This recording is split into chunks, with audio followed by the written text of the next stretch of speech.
Hey, what's up? What's happening? What's going down, everybody? And yo, Howard, how you feeling, my man? It's Friday. I'm good. It's been a wild week, so I want to go ahead and get right into it because this big, ugly bill that is now a law and the lack of congressional oversight by the GOP is giving the occupant unprecedented power to do whatever the hell he wants. And the deplorable conditions of alligator Alcatraz. Seriously, what's going on, my man? I think we've talked about it before on this podcast. There's, ultimately, it's so much money in politics right now Mm-hmm. that the people who are responsible for this, mostly the Republicans in the Congress, they're all bought and paid for, Big and time. and Yeah. and they're bought and paid for by corporations that back Project 2025 and the MAGA agenda.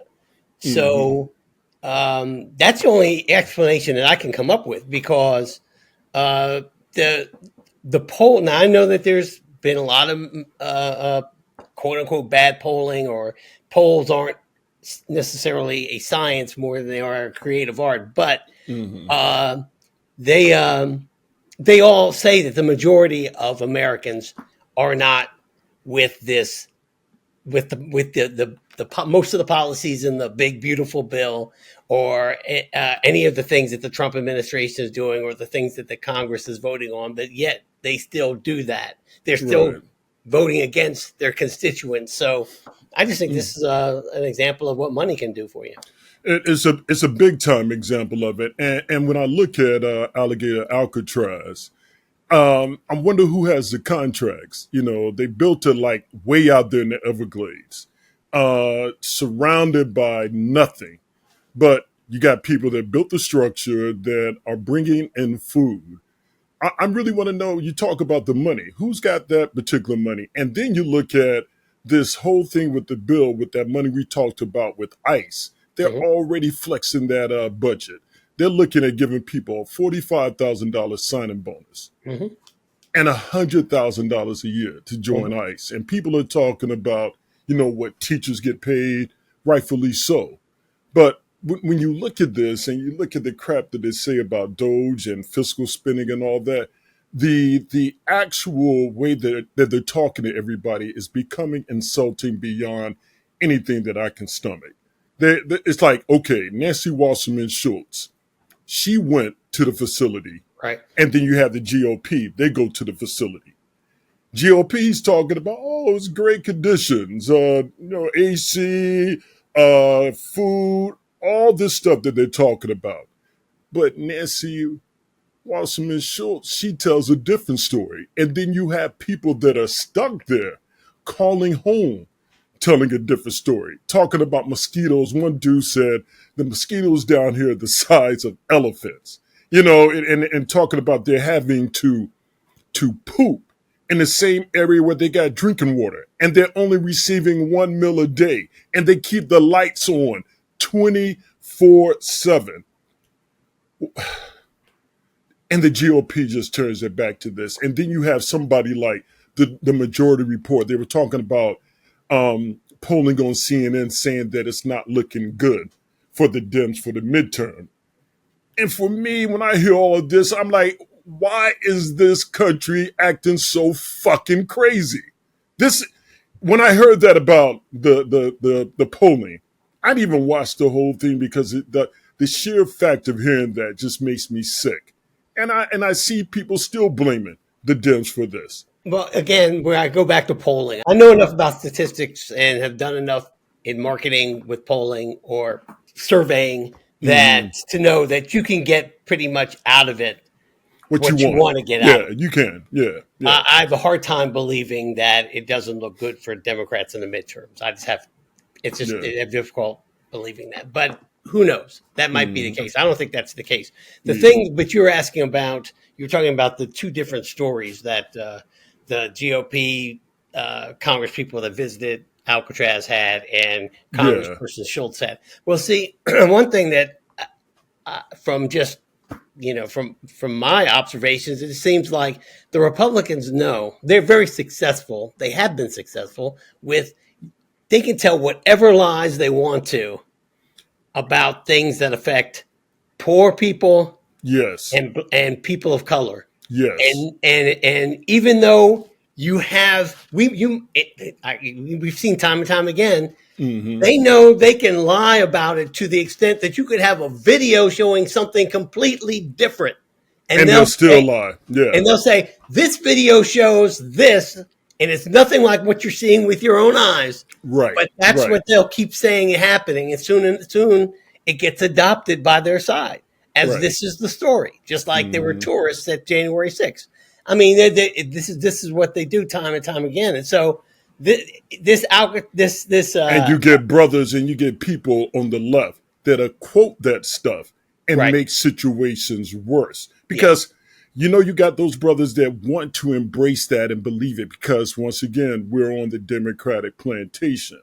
Right. So that's why I really hate when people don't stop and call those lies out. But go ahead, my man. It's just furious. It's infuriating. Yeah.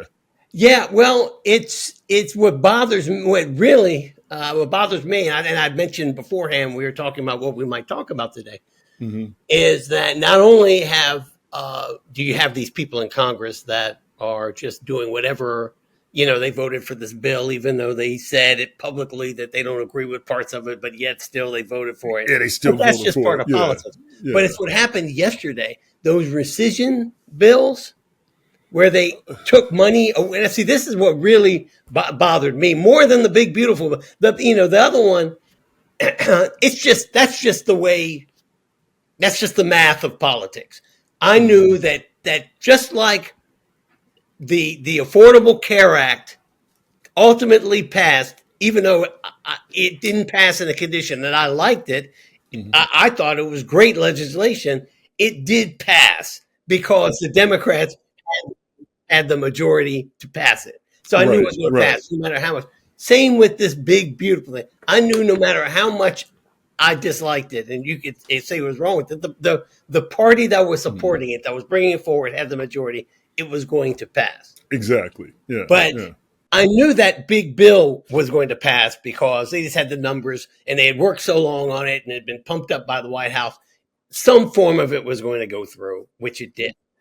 What happened yesterday were these rescissions where they can go in and vote to take some money out of the budget that they had previously voted on for whatever reasons. Now, it's happened before in the past. It happened in the Clinton administration. Now, but when Bill Clinton did it, it was very bipartisan, and it resulted in us ending up in the black. As a country. That's why it was done then. And apparently, the stuff that was pulled out, we survived it. But this stuff, these it's one-sided. Like NPR and some of these other things that they were in there. These were voted on, passed. Most of them signed by at one point by then President Donald Trump to be funded.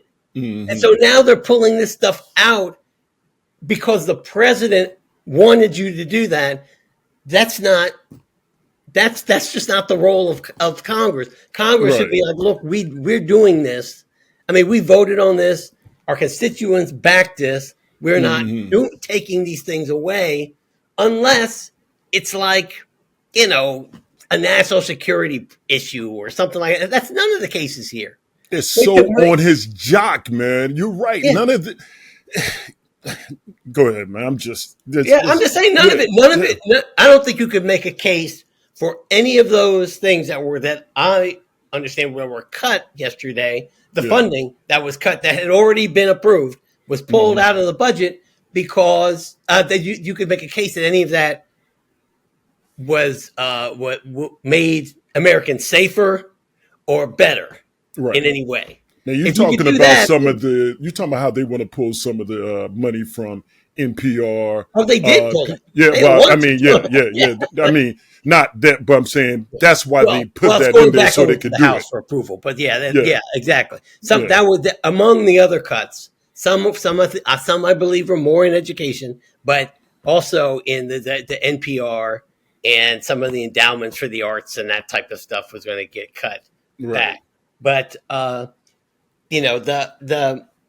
NPR. So I guess now this it just is what it is. This is what frustrates me sometimes about the Republican Democrat situation, the right left situation. And I try my best to make sure or to see if I'm not biased when I look at it. And I don't believe I am. But see, No, you're not biased, man. they say Yeah. NPR. Why are they cutting NPR? What's the problem? They say NPR has become too left leaning, and therefore, since it's left leaning, the public shouldn't be funded with public funds. That Okay, pisses me off. I'm sorry, man. yeah, What you said is right, and when they say that shit, it pisses me off. well, They hate the truth. They that's my hate. point. Yeah, That's my yeah, point. I'm yeah. like, if the truth is left leaning, you need to think about what's right leaning. That's the problem. Look at Exactly. yourself, but don't attack. They're killing the messenger because they don't like the message because it goes counter to their agenda. And it's like that's not the way this is supposed to work. That's not how free speech is supposed to work. They get away with anything they want to say, and they Right. just push it. That whole shit for them to say that about NPR that it's left leaning. That's that same bullshit that they try to say DEI. Once again, Right.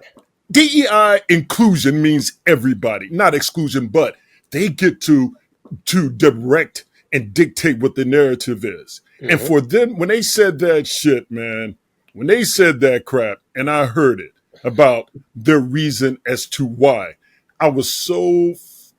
You see that I'm very upset about a lot of Yeah. this. And the main Yeah. reason I'm upset about a lot of this is because I spend a lot of my time trying to fight this and trying to show how we need to get on the same page. But I got brothers wearing red hats.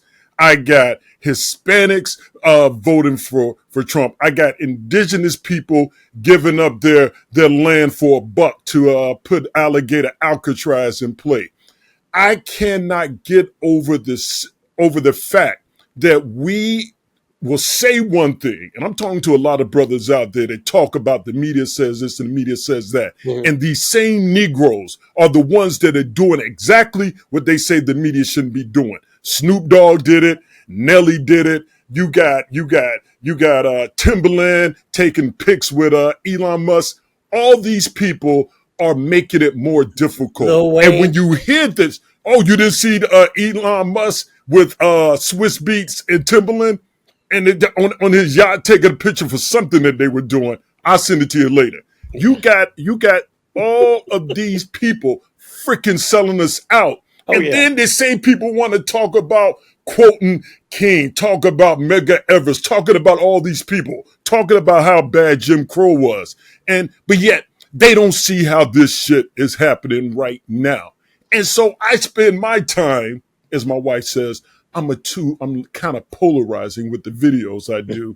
And I'm like, okay. But anyway, I'm so furious that I can't get people to look beyond what they have embraced and they hold on to as something that makes them feel comfortable.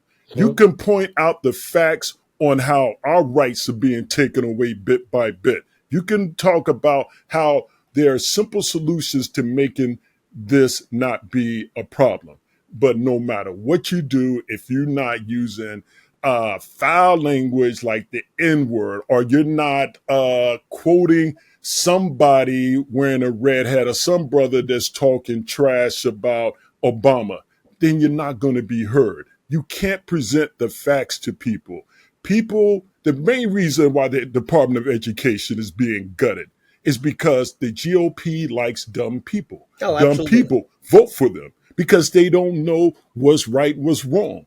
They're now attacking the young people because the majority of them see the BS that of their policies and what they're trying to push. Mm-hmm. And the more that things continue to happen, the more that you see people in certain districts, congressional districts that are overseen where they have a GOP rep, you start seeing some people kind of like start to push back, but you still have people trying to make excuses. Like Bill O'Reilly the other night on News Nation, which I thought was just insane. He is up there trying to use that same talking point that the orange guy did, talking about that Epstein was arrested under Biden, convicted under Biden, all that. And dude just pulled it up real quick and said, no, that was under your guy. Yeah. No, and Bill O'Reilly sitting there like, okay. How do you convict a guy who's dead? Was convicted in I believe, under Merrick Garland's Justice Department. That could be. Am I wrong on that?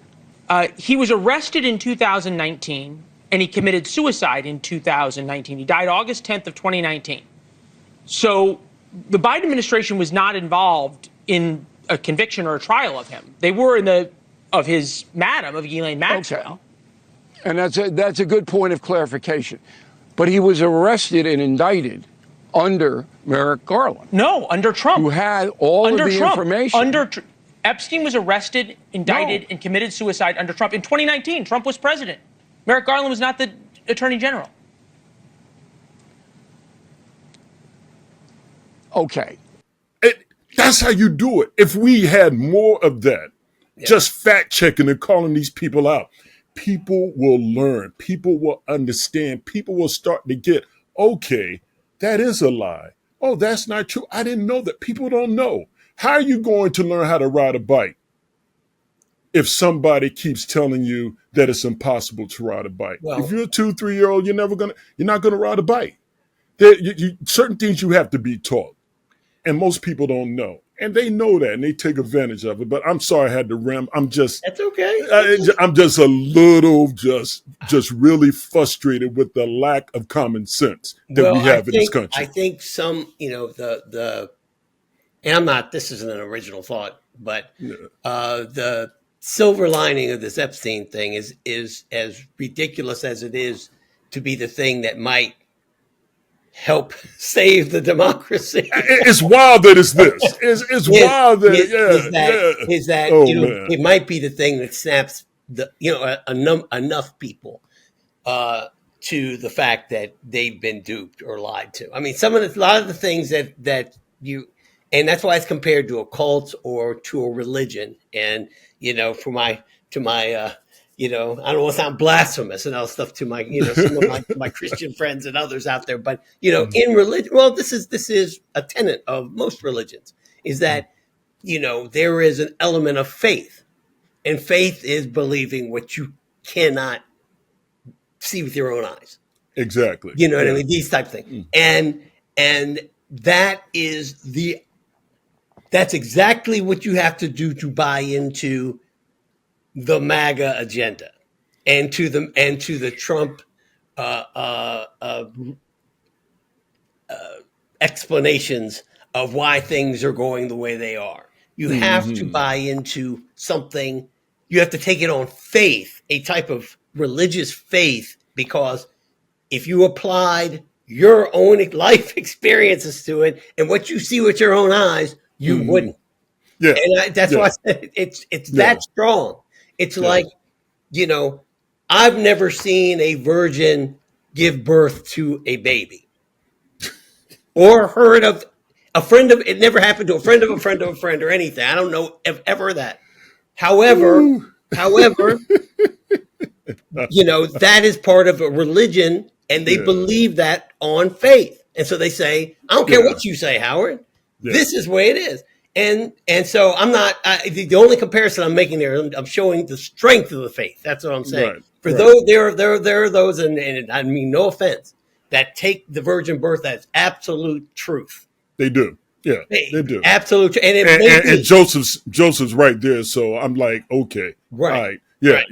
Joseph's absolute. Right there. So, yeah. So but that's the way you have to, it seems to me that with some of the doozies that come out of the freaking Trump White House, or just Trump throughout his life, that dude has told some whoppers, man, some ridiculous lies. Yeah. And that only way you can believe that is if you believe in things that are otherwise impossible. And so it takes a lot to break through that. It takes a lot. So I don't know whether Whether we're going to see, I just hope enough people will finally snap to it. Some did during a small, very small percentage, but some did on January 6th. Yeah, I'm still trying. Excuse me. I'm still trying. You have a better understanding or better theory on why that this Epstein situation is cracking the MAGA base more than anything else. I still can understand it. First of all, the guy said, he was going to put the files out. Okay, they seen these pictures with Epstein and their beloved leader. They seen these pictures. They've seen all the stuff. They've heard all the tales. They even heard him speak this.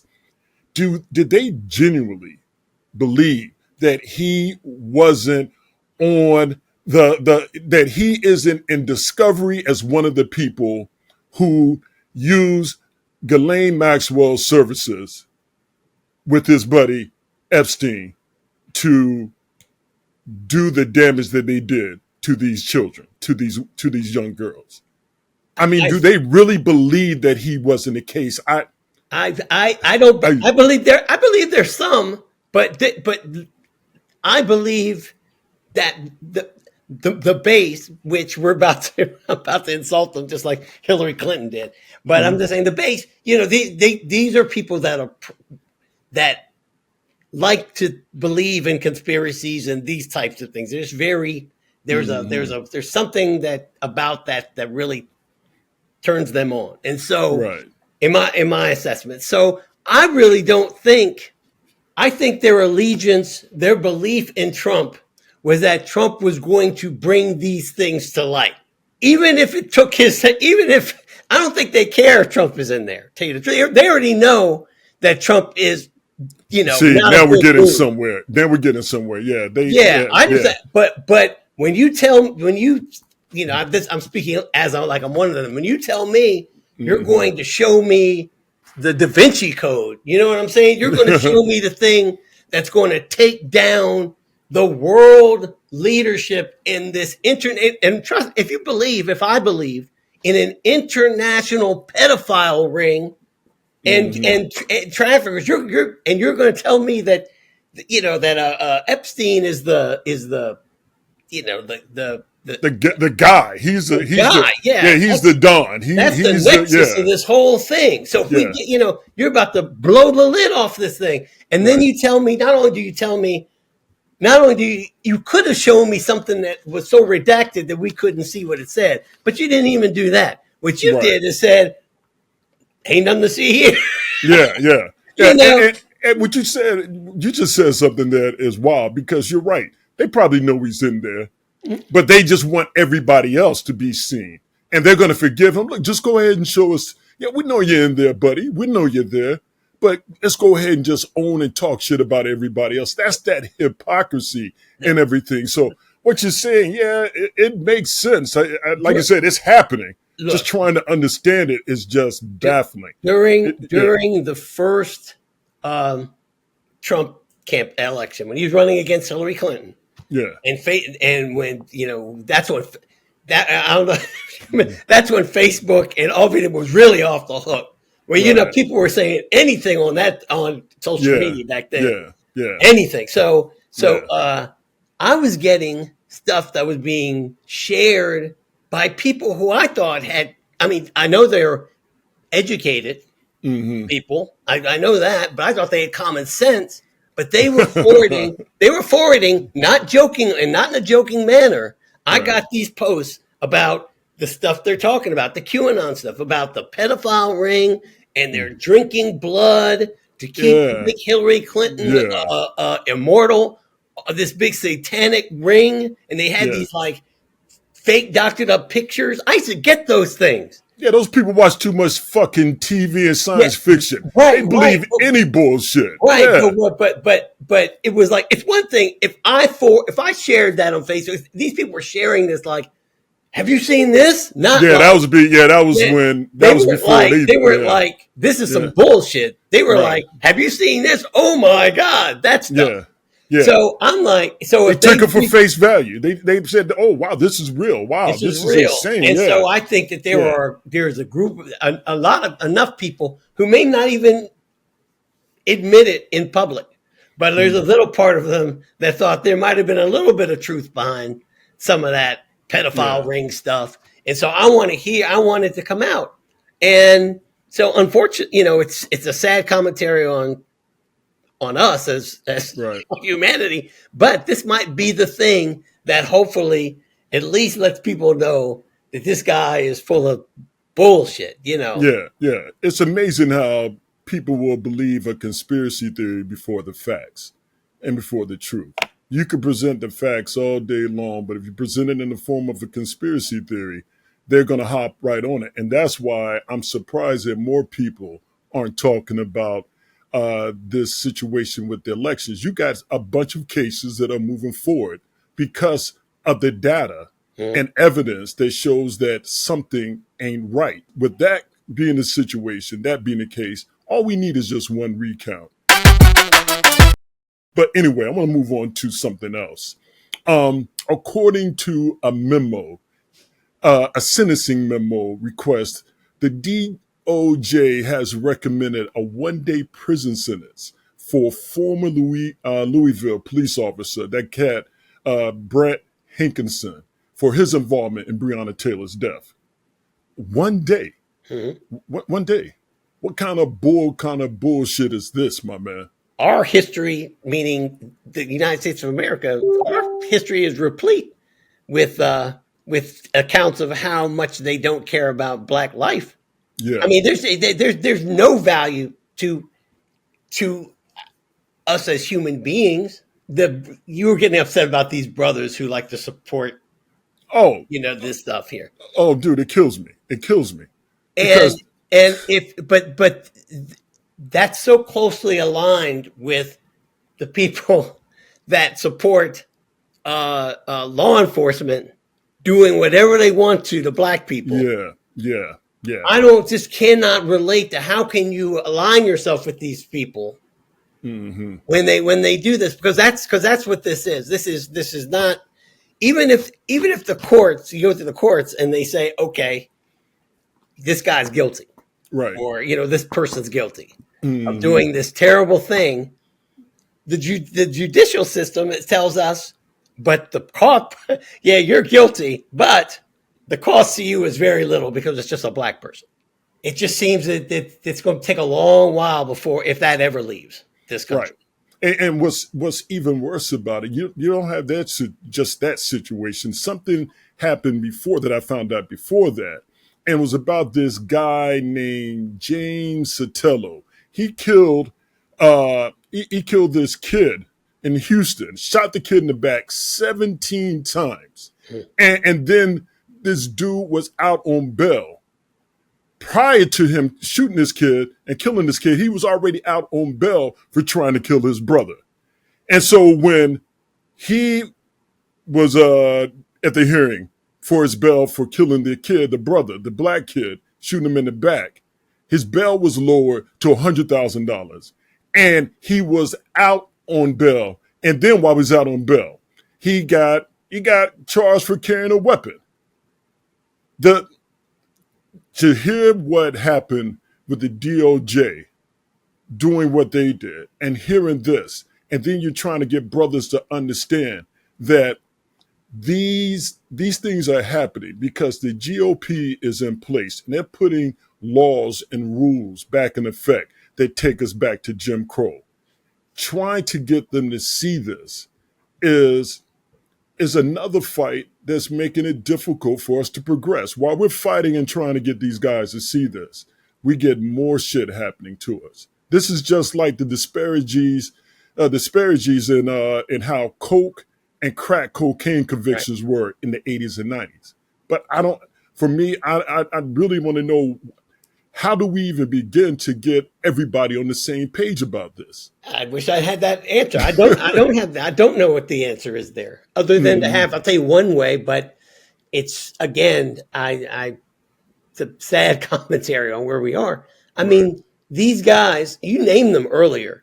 They are, unfortunately, entertainers and athletes have a oversized and outsized effect and influence, to use that word, on the culture in general, Right. and especially younger people. Right. And so somehow you just need more to start putting out a different message. Mm. I mean, because the message they are transmitting is toxic Right. It is. It's toxic and self and defeating. yeah, I believe. exactly. Yeah. Yeah. And I don't know what to do. I mean, and it has unfortunately there are some that do. See, I don't want to act like there are none, but you know what, John Legend and Common. Yeah, but Great okay, brothers like it's that, not guys hip. like that, both. John Legend's look for the brothers that pay attention and listen to Snoop and Nelly. Those are the guys that call John Legend weak. And That's all my that. point. Yeah. That's where I was Yeah. going. I was going to say Yeah. no disrespect to them. Hmm. You know what I mean? Yeah. But it's not going to turn those brothers' heads. No, it's, and it's not. But I tell you something else that just kind of bugs me out. See, you see how we talk about the disparities and you know how the brothers treated compared to the white guy, and you see Snoop, their boy Diddy, with him in prison right now, in jail right now, waiting for his sentencing, which won't be until September 3rd. When you see all these white bad actors, and they're getting off. They're getting 1 day sentences. They're getting bail. Look, if that's going to happen with them, then Diddy should get released as well. I'm not for Diddy getting released. I'm not You know either. what? I'm not for him getting released. Which, because him being in there, I have no complaints because of what we found out during the trial. And with that being the case, me not wanting Diddy to be released and having to go through the process and also think back on the crap that he did and how he hurt people, those white guys should be getting the same type of punishment. But with this white dude, with this occupant, this orange dude with the bad legs in the Oval Office, these brothers are quick to listen to what he says. They will fall for this BS about getting checks, all this crap. And they see this, and they see that the DOJ has gutted the Civil Rights Division. Everything that is needed to protect us is being cut out bit by bit by bit. And you can't get anything across these Negroes at all. But they just go on, doing their thing, being in the public's eye, making the money. It's like they always said. The only things that you have in this country, you don't have black, white, Asian, whatever. No, you got rich people and poor people. And these brothers right here, out here, are quick to diss, quick to push us aside and be all on the white tip. And I'm like this, be on the side of democracy, be on the side of humanity. Can we look at all what's going on and realize that now is the time where we need to put align our interests in to get going. Hell, even in World War II, Russia and the U.S. said, okay, look, let's work on this to get this guy out of here, and then we can handle our own issues and problems.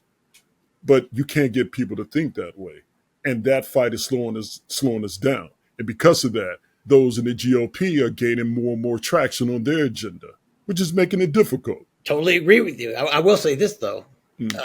If you could bet, like on FanDuel, on whether Diddy's going to get time or not,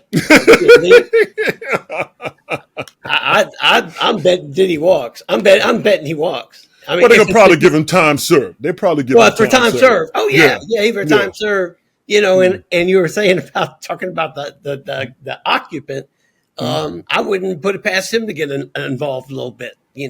I'm not going to. He might. Just he's good with that. He's good at pardoning. That's just he's just the type of brother that he likes to have on his team. Yeah, because of the people that follow them. He knows that he can influence all of their fans by being nice to them. And brothers will only see that. See, they look at what's happening in the right hand, but they don't see how the left hand is stabbing them in the back. Yeah. Brothers don't get that. And look, and now you got a situation with all this stuff that's happening with Epstein that the occupant had Comey's daughter, who was a prosecutor on the case, to be fired. Now, I don't understand what this cat is thinking. getting rid of her, and then telling everybody it's a hoax. And that did what I thought it would do. And that just made Maxwell's people say, okay, well, if it's a hoax, then I need a new trial. Why am I in jail for something that didn't happen? You have all these victims. And I think that him firing Comey's daughter just makes everything worse. Because even if it's a situation where it goes back to court, you still got discovery. You still got all this information that's out there.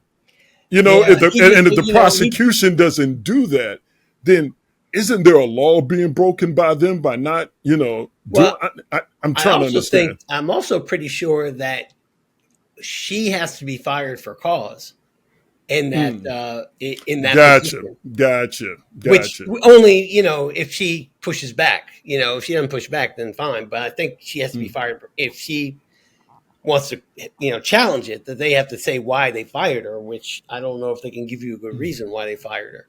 But anyway, we'll see. I mean, there have been so many times when, Trump is over. I was going to say, I thought Trump overplayed his hand. I didn't think Trump overplayed his hand. But there were several times when Trump overplayed his hand. It should not have come out of it in a good way. And he seems to wiggle out almost every time of his bad decisions. So I agree with you. Yeah, Firing Comey's daughter. I shouldn't even call she has a name. I shouldn't keep calling her Comey. I think it's Maureen Comey. I think that's her name. Firing Maureen Comey was probably a dumb tactical move. He's depression overload, anxiety on just a level that nobody's ever seen before. Every day I wake up, I'm like, what did he? In fact, every hour I'm like, okay, what did he do next? And when somebody's coming into town, a diplomat, I know it's going to be a wild day. You just know it's going to be insane. That dude looks. I mean, he looks bad. He looks bad. He looks bad, man. He looks bad. Yeah, he looks bad. I saw a clip of an interview of him during his first term. Right. And I was like, it's night and day. I was like, damn, he looks. Yeah, I was like, damn. His first term, you're like, man, he's young and spry and he's moving around. But now he's like, it's like he's being hit with a baseball bat. He looks more and more like those cartoons, these political cartoons. He's looking that way. I really want to get your thoughts on something that is happening, in my opinion, and that is the lack of respect that young fans are giving to the sport of basketball, both from the NBA side and the WNBA side. And one of the big things that I have an issue with is something that is going on with Bron and his podcast. His podcast is becoming like a PR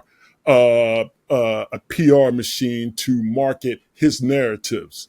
And what I mean by that is that I don't know if I sent it to you, I may have sent it to you, but Katie and Bron took a pot shot at MJ by implying that he quit and went to play baseball. They were talking about the whole thing that you want to do is, have a long career, stay committed and all that. And so they said that Jordan, in a way, wasn't committed. So he went and played baseball. The disrespect on that is off the charts. Anybody who knows what's going on knows that Michael Jordan's father was killed after they won in 93. He was killed in North Carolina. 2 kids did it. And Jordan was at a point where he was like, okay, my father's seen my last game. He was going through some things. And he said, I want to go and try baseball. That's something that he always wanted to do. His father, wanted that. So he went for it. But they took that, dismissed that, and tried to make it seem like for their narrative that MJ wasn't committed to the game. What kind of bullshit is that, my man? I don't think they give it that much thought because I in this world of media we live in now, especially if you're somebody with who comes with some kind of celebrity. So you got people who are going to be tuning into your podcast anyway, just because they're curious. You got to come up with something that's going to get clicks or get comments or this type of thing. So you make it, so you come up with some sort of extreme, the hot take, as they say. And I think that's what this is. what that was that you're talking about. Because it's, I mean, not you were saying if you're somebody who knows what's going on, true. If that's true, but if I'm not mistaken, this was kind of covered in The Last Dance. About Jordan. Hello. Thing. So that's my point. That's my point. Everyone know. I mean, this is like almost because Jordan is who he is, and a lot of people are interested in him. It's very common knowledge. So again, I think that sometimes these people get on these platforms and just say stuff. Yeah, well, the biggest thing that I see with these platforms, because these are people, Gilbert Arenas, Kevin Garnett, Paul Pierce, Matt Barnes. Now, Matt Barnes and Steven Jackson, I think what they do is A+. I think that the way they do it is how it should be done, because they're very honest. They talk about even the things that they messed up on. Yeah. And what I'm having a problem with KD and Bron, the things that they talk on downs the other eras, downs the 70s, 80s, 90s. They down that era to uplift their era.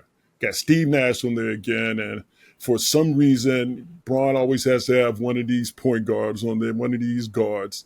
It's like they're there to validate what he says. It's like when he talked about ring culture and winning all these rings, and he says this because, in my opinion, he's 4-6. And people hold that against him. He's 4-6. Hey, man, you're 4-6. You know, and there are a lot of discussions about this, but it doesn't help. When you see this and you look at the fact that these guys, over the past 15 years, viewership during their era has dropped 53%. Okay? So what they're doing isn't helping the league. It's like they talked about this legacy, talking about the legacies of Magic, Bird, and Jordan takes away from their legacy, which is dumb. What you did is what you did. It's just people prefer talking about them more because you're not showing us anything. We are the guys, you and I. We've seen teams play in the 70s, 80s, 90s, and so forth. In my opinion, if you never seen a game before 2000, you need to shut the fuck up, sit down, and let the grown people talk. Because those fans are the ones that bind to the ship with Bron and KD. They listen to everything he says, and these fans are quick to change the criteria of what makes you good and what doesn't make you good. Bron, they're trying to say, well, it's not rings. Then they try to say it's not MVPs. I look at accomplishments. I look at accolades and awards. And when you see the same type of disrespect that they're doing, you see it from Caitlin Clark fans as well. And then when I try to talk about that, you get people thinking you're hating. I'm not hating on Caitlin Clark. I was talking about her game before everybody else. What I hate on, and I said it last night, is that I hate on the disrespect that they do when they diss those that came before her. And when you look at right now, with her getting the ESPYs, the ESPY for WNBA Player of the Year, that's a fucking joke. And all I keep hearing from everybody is the same thing and things that I have acknowledged already. Viewership is up. Okay. More attention and awareness? Yes. Okay. Great. I agree with those things, but I agree with them to an extent, because is that viewership just for Caitlin Clark? Because if viewership is up, then they should see how Asia Wilson balled out last year. And there should be no debate in terms of who was the player of the year last year. But because fans are only clocking and watching because of Caitlin Clark, it's not expanding the league. The WNBA is not taking advantage of that. And it hurts the sport. Everybody says there's more money and all that. But what happens when Caitlin Clark is hurt? Like she is right now. They're trying to rush her back. She has a hamstring pull. We've seen what happens when you rush players back in the NBA. So she's being rushed back because that's their golden ticket. But they're not capitalizing on it. They're not capitalizing on the fact that Angel Reese has been doing work the past 3 weeks. She has been dominating. But you get the same people, this racial component comes in play where they laugh at her and they praise Caitlin Clark. And it's not good for the league. This temporary thing, I guarantee you, And the way I look at it, if there's a situation where Caitlin Clark is hurt and she can't play for a season, all those fans aren't going to watch the WNBA because all they care about is her. Yeah, well, it's not helping the league. I think they're going to do. It's just an assumption. It's not something I know. I just think they're going to go take a big step in changing that over this All-Star break. Stop making the league because they have to, because Caitlin is injured. Yeah, they're going to, I think, really try their best to, pump up some other players and, try to do what you're suggesting needs to be done, which I agree with, is to not make her the center. I mean, it's great that she did bring some viewership to the league. That is fantastic. But don't just make it all about her, because it's just not smart marketing strategy, especially when she's, injured like she is now. Yeah, she's injured and they're trying to rush her back. When they said she was coming back, I said, watch, she's not going to be available for the All-Star game. And that's what happened. Hamstrings are bad, man. You look, hamstrings, calf strings. I think it was her groin at first. And then, it was a groin. Yeah, it was a groin at first, and it became a hamstring. Yeah. She's trying to get back. You're rushing. You're working on getting your groin right, but in the process of doing that, you're overworking your hamstring. And so, like I said, if for these young cats and these young people out here who are watching the WNBA, you like Caitlin Clark, great. But you know what? There are some other options under the brand that if you like Caitlin Clark, you will like her. These other ones as well. But it's very difficult to get people to even grasp that, because they're such fans. You're insulting her. It's like very similar to like when I was talking about how Quincy Jones called Prince a good piano player, and all the Prince fans just got pissed and went off on Quincy because he didn't say he was a great piano player. But you got to look at it from the perspective of Quincy Jones. Man's worked with Herbie Hancock, Ray Charles, Ahmad Jamal. It's not a diss to Prince. It's just saying, hey, look, I must give respect to those who are great piano players. But most people can't handle it. They initially flip the script and they try to say that you're hating. But anyway, that's our chat for today. Everybody, please take the time and share the video. And if you haven't subscribed to our YouTube channel, please do so. And as we sign off, this is my man Howard. I'm Couch. Thanks for checking us out, and we'll see you soon. Peace. Peace.